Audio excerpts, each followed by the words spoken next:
is a country beyond that which is known to humankind. A stray country. A country that exists west of October, whose borders are somewhere between midnight train whistles and the distant howl of a dog. A country that lies somewhere in the stitched and jittering static between radio stations.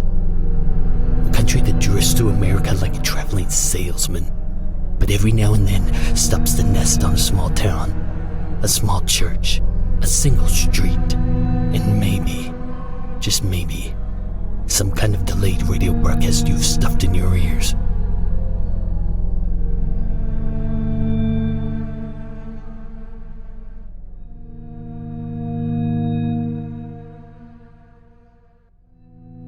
Chapter 13. The Gas-Powered Carnival Preacher. Autumn wheeled around. The shitty understudy of summer reminded them that although they were boys and this was a tree, visiting hours were over. Yes, it was too late in the year for boys to climb trees. The wind said so. Just like there comes a time the hospital reminds families grandma doesn't belong to them anymore. What is a hospital but a halfway house to the cemetery? Someplace families go to try on the idea of grandma never coming home. Straight to the graveyard is too fast, too soon, too much. So someone had the idea. The hospital. The family owns her during the day, but we own her at night, says the hospital. Yes, a place where families can get used to grandma going away. The spook alley season, like a matron nurse of the corpses on parade ward, pointed to the signs of closure. Empty hospital floors, dimmed lights, library quiet in the vulture preening halls. Yes, those were the signs of the end times of visiting hours.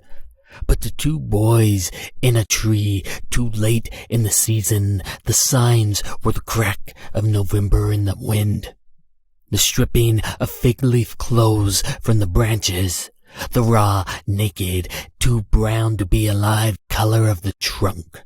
The going gone, blown away, flitting by the fistfuls, fire-spitting leaves, seal barking with nicotine-soiled throats. Billy looked at Jack. Jack looked at Billy. 100 leaves died in the wind. Billy watched them go. Looked around at this freak show season full of signboard leaves. Death was awful red. He'd never noticed it before, but yeah, death wasn't black. No, not at all. Death was red. That's why the ambulance lights made sense. That's why blood is red, not because red means life fluid, no. Blue is life fluid. Blood is blue. But blood is supposed to be inside the body, supposed to stay blue. It's the air, jailbroke blood that turns red, because red is dead. We need to get into Eddie's room, Billy said. Get in Eddie's room? Why? Jack asked. We just need to. What? Why? We just do. What are you looking for, Billy? I don't know. What the hell do you mean you don't know? I don't know, Jack. It's just... I need to see where he died. See where he died? What the hell kind of talk is that? I'll be able to tell. Tell? Tell what? Tell if...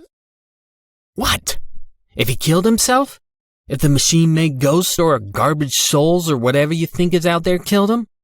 Billy's eyes said a lot. What are you, some kind of cop or paranormal detective or something? No. But I'll be able to tell. I got a feeling. How? I don't know. You don't know? No. Great.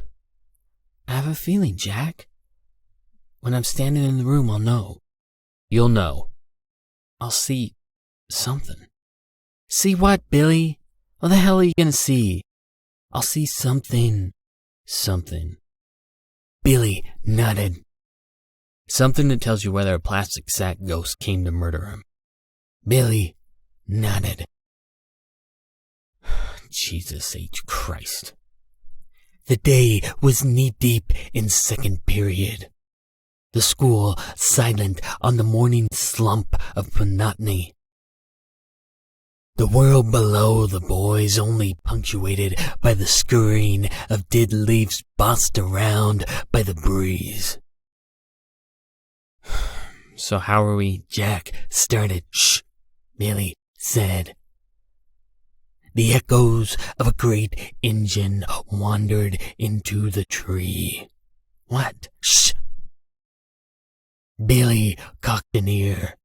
Something was out there, far away, hard to hear, growing up, coming closer, unraveling itself into the day, leaning into the season, sweating itself for the outflung boys. A sound of metal leaning on metal around an engined campfire telling ghost stories. A howl of a creature not made up in story, but hammered out in a factory. The garbage truck.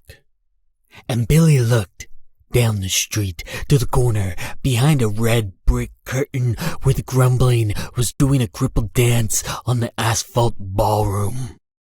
The neighborhood seemed yellow with exhaust. The wind died down, afraid to touch it.